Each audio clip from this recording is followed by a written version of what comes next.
ولما جاءهم كتاب من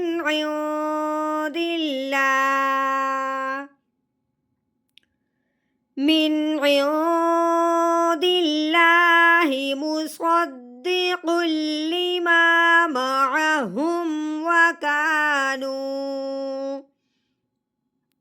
وكانوا من قبل يستفتحون على الذين كفروا